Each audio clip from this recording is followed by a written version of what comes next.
Hello, everyone, and welcome to the Dr. Blue Duck podcast. And today we have a special episode because we have Dr. Eugene Kim here, and she is here to talk to us dads, us gaming dads, about something that we often struggle with, but we're not very vocal about a lot. And that, dads, is our mental health. So if you've ever struggled with mental health, this is going to be the episode to really sit down and listen to because hey, I brought on an actual psychiatrist onto this episode so that you guys can get some encouragement. So, Dr. Eugene Kim, could you go ahead and just kind of introduce yourself and tell us a little bit about you? Yeah, absolutely. Thank you so much for this space, Terry. So I'm a psychiatrist. I'm a child psychiatrist in Texas, and I'm a psychiatrist that cares more about what's right with you than what's wrong with you. Because I think a lot of times we wait until the last minute you go to a psychiatrist because something is really, really wrong. But whenever even I talk to the people at their lowest, I find so many things that's going right with them, their intention and effort, and I really want to nurture and validate that. So that's what I care about. I like that. That's kind of encouraging. Don't we wish that's how everyone was in life? Like Yes. you get pulled over for driving too fast by a police officer, and the officer's like, "Hey, let's talk about what you did right here." Yeah. That would be nice. So we talked earlier before we began this podcast about men and mental health and how a lot of Mm, times men struggle with mental health, but they're very silent about that.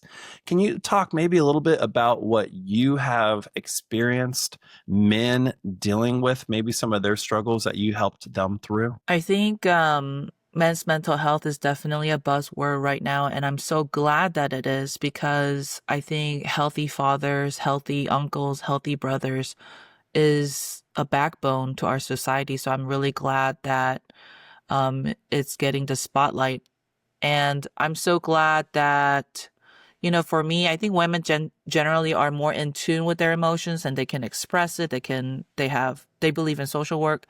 But good example is that I was getting therapy to work on me, but my husband wasn't. And a lot of times when in our marriage we'll fight, he would he would throw things, he would be acting really mad, and I'm like, "Are you mad?" And he's like, "No, I'm not." So I'm like, "Okay, so if you're not in tune with your emotions, this marriage problem is gonna have a hard time, right?" So as my husband and I work on what I'm bringing to the marriage, like the pressure, the incessant talking, let's talk about my feeling all the time, and really address his issues like fear of failure or competency or needing validations. It really came to light to me that there was no role model in his life of his father figure or his community saying, "Hey, I'm struggling with this," or "I feel depressed right now." Like it wasn't okay to just say that and let that be true. It was like, "Oh, you're depressed, don't bring it to work. Oh, you're depressed, don't bring it at home. Oh, you're depressed, don't talk about it." Like it's making the rest of us uncomfortable, right? So that was the biggest, I think, issue that my husband and I had to recognize. I feel like that's so true with guys. It's kind of like, hey, you're having a hard time, get over it, deal with it. Men don't talk about things. We don't complain about things. We, suck it up and keep on going. But you're kind of talking about the need of men to actually kind of discuss maybe their feelings a little bit and even to say that out loud, hey, discuss your feelings, almost kind of, it kind of, there's something about me being a man that's just like, I don't want to say that Yeah, yeah, yeah, phrase, yeah. discuss your feelings, because it's there. I think there is some good masculinity. Huh? That is a good thing, but there is a place for masculine men that this gaming channel kind of speaks to men that like to get in there and play some serious video games, that love that sense of competition and just Mm-hmm. like to get in there and blow up some zombies and shoot some things. It's like for those men to kind of also talk about their feelings, that is challenging. So Yeah. if there is a man, and there will be watching this podcast, who are like, hey, that's cool and all, but I don't know how I'm going to do that. How does a man actually do that practically? Mm. I love that. And I was just kind of thinking about it the other day where it is really confusing, I think, even for women to talk about emotions because we just don't know how to fully feel it and recognize it and put a name on it. So, um, one thing that I did was in the men's summit, mental health summit, we set with, so what I did was I read like the affirmation that I did at my church for men. You know, we do this on Father's Day, every Father's Day. And I made the men sit with their emotions and actually put a name on it. And as I was reading the affirmation, I said, some of you guys might feel it really proud that that's who you are, or maybe guilty or disappointed that that wasn't who you were, or maybe confused, like, is this me? Or I don't know. So I gave them the words of disappointed, proud, or happy. And I made them sit with it for 20 seconds. And it was really uncomfortable for all of them. But one of them asked after the session, like, what if I was feeling all three? Does that mean that I'm stupid? Or like there's something wrong with me, you know? And I said, actually, that means that you're emotionally complex, like you're really mature because in life we feel different things. When a baby is born, they just feel hunger, pain, and scared and happy, right? And they just go back and forth within that emotions. But as humans grow up, we experience more complex emotions. So that's why there's a word called like bittersweet. Like when my grandma died of dementia, I was sad that she was gone, but I was happy for her because she's no longer in pain. And when we talk about this, it will get less confusing and less uncomfortable because you're like, oh, this is what disappointment feels like. This is what frustrated feels like. You know, so talking about it and actually making it a normal conversation will help you feel more comfortable. Yeah. And that makes so much more sense too, that life is complicated, our Mm. emotions, what we're feeling is complicated, and it's typically probably never just one thing or the other. And life's full of just a large mixture of emotions. I know last night I took my family every probably every year or so I do this. We just my two boys and my wife, we go to my old hometown, which is like in the middle of nowhere. It's a little dying town. And we just grabbed dinner there. And I wanted to drive by my old childhood home to show Mm. my 1 year old, about to be 2 year old, because he's never been by it before, and just to drive by with him. And so there was something about me knowing that my old town was still somewhat of a nice place. It made me feel comforted, and Mm. last night, I was so happy because I'm here eating at this restaurant, having some good old Mexican food with my two boys and my wife.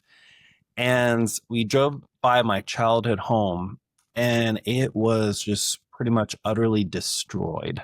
Mm. All the work that my dad put into it was torn down.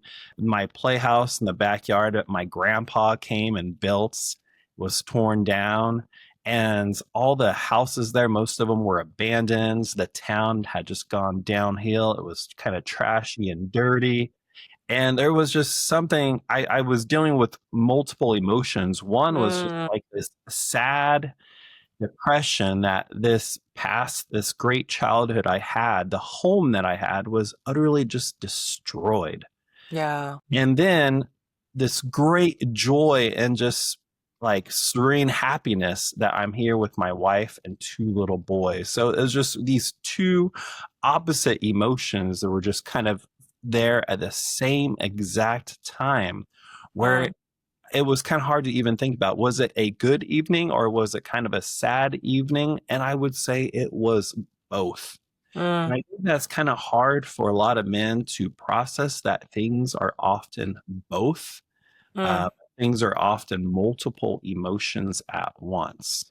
So is that kind of what you were talking about a little bit? Yeah, and let me ask you, did you get to process this out loud last night? I think you said that it was last night, right? It was last night, and and being a man, my wife was laying next to me. I know she would, talk to me about it. And this is what I did, being a man. I was like, I don't, I have to think through this. I don't even really know what I'm feeling. So instead of kind of talking to her about what I'm not even for sure that I'm feeling, what I did was I just told her good night. I took out my Nintendo Switch and my Switch 2, and I played it until I fell asleep. Yeah. So I think that's a classic example of being a man, being a dude. Well, at the same time, I think there's a value of processing because my husband definitely is an internal processor. I process out loud, I think most female can resonate with that, but my husband needs like some time off to just kind of let it sit, let it marinate a little bit. But let me ask you, like, the way that you described it, it was so articulate and it was so on point. After you processed it, like, how did you feel? I felt kind of more content after processing all that and less confused. Yeah. Because on the way home, because it's about 35 minutes, 40 minutes from my house. So on the way home, it was kind of confusing. We're driving home, there's this gorgeous sunset. I have my boys, I have my wife, life's great. And then I'm just kind of processing like, why am I upset about this? Why is this sad to me? It's just a dumb house. And I haven't lived there in Mm, like 30 years, and it's not my house, and my parents have a new house, and I yeah. have a house. I wouldn't want to live there, but there was just something about it that just knowing that things were still there kind of gave me some type of peace. And I kind of came to the conclusion in life, and I've come to this conclusion before, that dealing with the past, things are more real in our memories and they're more accurate in our memories than they are now in real life, because Mm, that place that exists now, that's not my childhood home. That's yeah. a dilapidated house that is probably not even livable. That's not like it. The house that I grew up with my family there, being a little kid, that exists now only like in my memories, maybe only in my hearts. Yeah. And I was even telling my wife on the way home, I was like, if we get to heaven someday and God's like, hey, you can have anything you want. I'll do anything. Just we're gonna do something that's just gonna be really awesome, Terry. What do you want? Maybe one of the things I might say is I want my whole entire family, my kids, my parents, everyone. I want us to all go back to that same house, and I want it to be exactly the way it was, and I want us all to have like Christmas there or something. Yeah. And that would be like one of my like, divine God gave you anything wishes, to have my whole family there and we just have a big Christmas there. And even my old childhood dog is outside in the yard barking. Yeah. So yeah, I felt like after discussing, I mean, kind of thinking about that, I just kind of felt a little bit more content, a little bit more steady. But I Mm, think about all the men who don't process that and just kind of yeah. shut it out. And they do that for years and years, and it builds up and builds up and Absolutely. builds up and builds up. And then being a teacher, I'm a high school art teacher, talking to a lot of my students that are guys, that are young men. And the way they kind of respond to things is they just shut down, or Mm-hmm. they don't have the vocabulary to discuss things, or they're angry. And I ask them, what are you angry about? And they're like, I just am. And they can't really describe their emotions, and they don't know how to Yeah. place their emotions, or they don't understand the logic behind their emotions. And what I've experienced with talking to men, even at my church and in life group, is sometimes that carries on to adulthood, as I'm sure you've experienced with a lot of your therapy sessions, is that there's a lot of men in adulthood who still don't know how to describe their emotions or process those or deal with those at all. Yeah. And I think you mentioned like when I'm kind of following what you were describing is like I sh- I'm happy with my family now. I'm sad that my childhood home is, almost like demolished. And there was like a question of like, is this a good day or a bad day? Like, like I feel all of them, right? And one thing that I value is that there's no such thing as good emotions and bad emotions. There's only good if it's your emotions. So what's beautiful about this, and I don't want to, make you feel uncomfortable talking about your Yeah. emotions, but it's like, this is like a perfect example because the fact that you still wish your childhood home to come to life means that this childhood home and your childhood was a beautiful thing in your memory, right? Like this is important to you. So I just kind of thought that you can be sad and you can be happy at the same time, but it, we just have this notion that happy is good and sad and mad is bad. So they can't mix, or it's just going to be lukewarm whateverness, and it's like, it just doesn't make sense. But the strength, I think true masculinity and true feminine is true maturity really is sitting with that and letting have its appropriate space of sadness and contentment without trying to mess it up and like argue with it. Like, oh, well, it's like, it's in the past and you had a good, like, just like let it sit and let it just be there and just say, okay, like I am feeling sad and that's not wrong. Like it's just okay to be sad. I think that's the hard part, definitely with, some women as well. But speaking and specifically about men, is that because the other part comes into my mind, as I'm sure it does with a lot of men, that's like, man, you're being dumb here. You're being dumb here, Terry, because you have a way better house, you have your family, you're being selfish, you're being stupid. You shouldn't even be thinking about that. This is silly. Mm-hmm. And those kind of thoughts are ones that I think a lot of guys battle with in dealing with emotions. It's like, man, how do I have the right to be even sad about this Oh, yeah, when there's so many other people who didn't have a good childhood at all? And here I right. am sad about having a missing a good childhood. It's like, do I have permission at all to be sad about this? And and I think that's and it's always good to put things in perspective. It's like, well, Mm-hmm. I'm thankful that I did have a good childhood. That's a good Yeah. thing.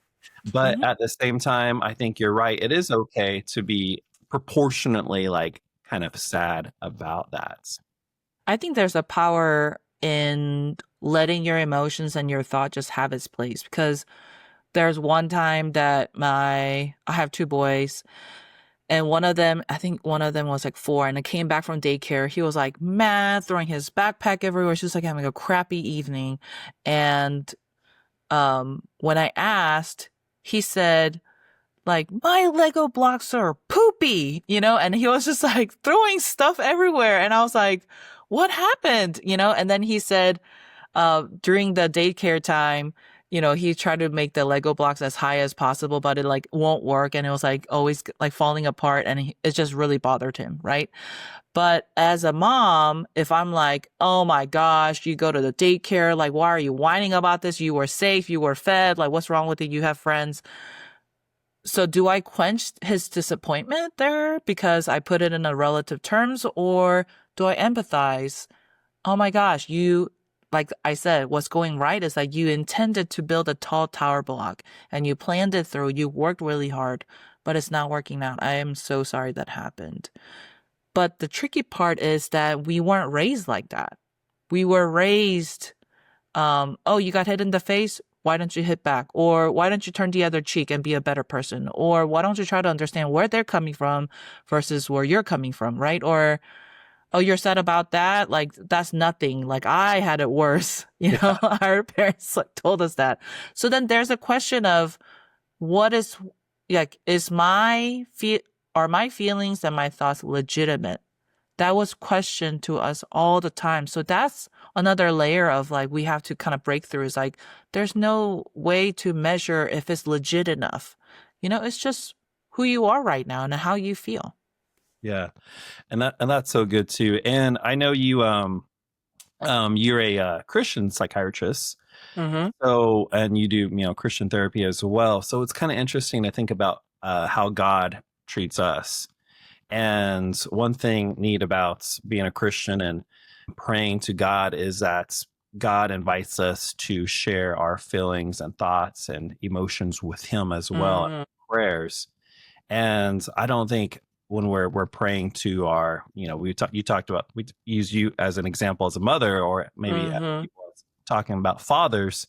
When we pray to our heavenly Father, I don't think God's like, oh, you're going through this tough time. Well, that's dumb. Suck it Mm-hmm. up. Mm-hmm. I don't think him being a good father, a good shepherd is like that. I think when things are important to us, I think things are important to him as well. Yeah. And he cares that we're having a hard time. and he cares when we're dealing with difficult things in life to us that are difficult to us. Yeah. And a lot of times we perceive what God is like based on what our earthly parents were like. And I Yeah. think that's the reason why a lot of people left church and thought that it was hypocritical, right? Do as I say, not as I do kind of parents. And we just thought that God was that distant king on the throne, just throwing light bolts whenever he wants to and say, oh, well, like deal with it, because that's how we felt, being raised. And I had to start my own person. I was actually agnostic during my teen years because I was just getting so sick of it. My parents' best was hypocritical, right? Because nobody's perfect. And there was no space for me to really explore and be mad, be sad. It was making my parents uncomfortable, so they just shut it down.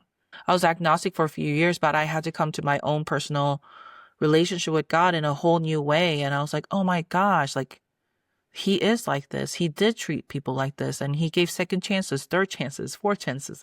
He never left. And that's the uncomfortable grace that I think every Christian has to wrestle with, because even receiving grace is very uncomfortable. Yeah, I really like that term you use, uncomfortable grace. And I think a lot of people experience that with their relationship with God. It's like, wait a minute.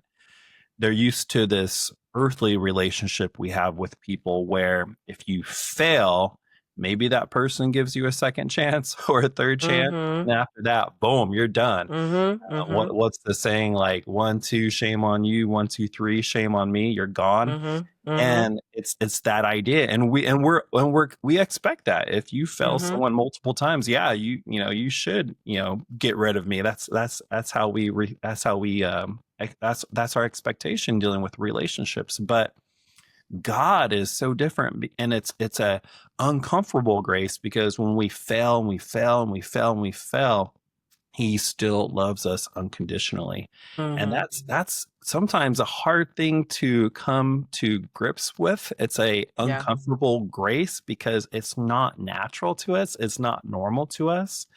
And that's one of the amazing things about having a spiritual relationship with God, is that we do get that grace, his loving grace, over and over and over again.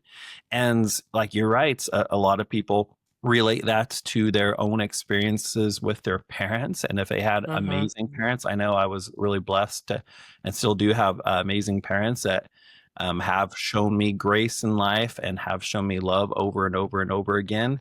And I think for those who didn't, that's a struggle, and that's a Mm-hmm. hard thing to deal with. I know my little boys, one of them, he's so little still, he doesn't really get it. But my 5-year-old, when I put him to bed, one thing I try to tell him, I'm like, I love you, son. And I try to tell him, daddy loves you no matter what. And I say, no matter what you do, there's nothing you can do that will make daddy stop loving you. And there's nothing that you can do that will ever make you not my boy. Mm-hmm. I try to let him know that my love for him, my grace for him is unconditional, because that's how I want him to see God's grace in his life. Yeah. There's nothing he can do that's going to stop him from being a child of God. And there's nothing that he can do that's going to make God not love him anymore.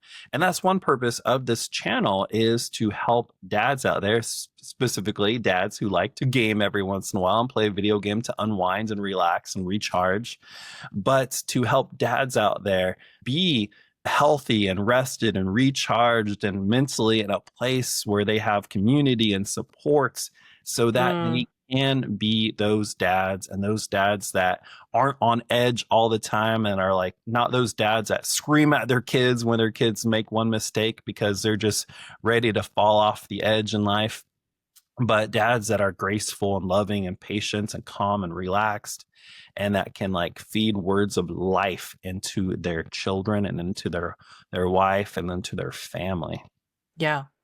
And I love that you say that to your kids. And what I say too is, hey, mommy is going to mess up. I'm going to yell because maybe not because of exactly what you did, but I'm carrying stress and I'm sorry. Like I'm sorry that I yelled about, spilled milk, like it was an accident and that's just mommy bringing stress from work.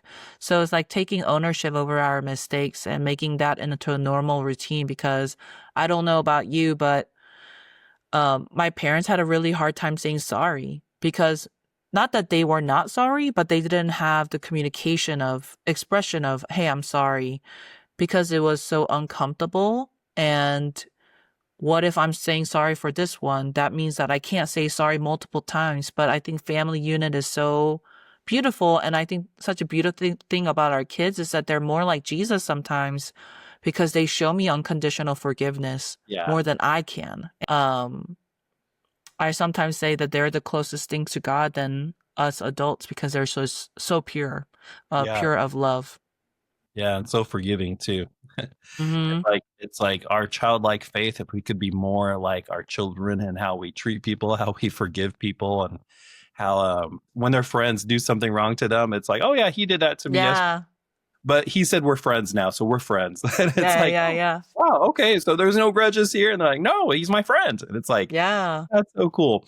Dr. Eugene Kim, I would kind of like to maybe end this on one more topic here. And this is a focus back to this channel being gaming dads out there. Now, I know dads have all types of hobbies. Some dads like golf. Some dads like to sit down and watch sports. Mhm. Some dads are into racing or whatever, writing or music.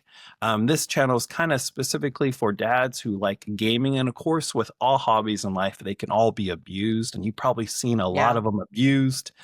And I don't really want to talk so much about that, but how can hobbies done responsibly actually be a good thing for men? Have you ever seen that? I'm so glad that you brought it, because I was gonna kind of piggyback onto that too. So just like you said, I just needed some time to marinate, right? Any fun activity can be a coping skill or defense mechanism or distraction. So whenever you're feeling uncomfortable thing, we all need a break from this uncomfortable feeling to just recharge and have fun. And that will be considered coping skill. But if you feel like you're using whatever running or being healthy or researching healthy recipes, even that, if you're using that as a distraction from you being present with what's going on, whether it's good or bad, then that's a defense mechanism and a distraction. So, good question for us to answer is, am I running from something, or am I going to run towards addressing the issues or responsibilities? So, the item of relief is not the problem, is what you're going to do after. Are you going to keep on running away, or are you going to run towards it and address it? Yeah. So if a husband is having some sort of conflict and they go in their like office or gaming room or entertainment room and they play a video game for a while, maybe that if they're using that as a processing time to just kind of let things settle, that might be a really good way to do it. But if Mm-hmm. they're just doing that to close off the world and try to purposely not think about anything and just to escape forever, in that case, it could be a bad thing, right? Yeah. And communication breaks all barriers. So it's like if you're running away from, if you just need to recharge, then communicate with your spouse or your partner. Hey, I'm going to play video game for 20 minutes and I'll be back to talk to you. So and set a timer and keep that promise, so that you're valuing the person more than running away from your feelings. Yeah. And that's so great too. I like that communication there with your spouse or even the kids too. It's like, hey, daddy's Mm, gonna go. He's gonna play a video game for like, 2 rounds. It'll be about like 25 minutes. And then I'm gonna come back and then we're going to do X, Y, and Z, or we'll continue working on yep. this project or continue talking about this thing. That's so good. Now, if people really like what they're hearing here and they've been encouraged by this podcast, is there a way where they can get more maybe counseling or therapy or guidance from you?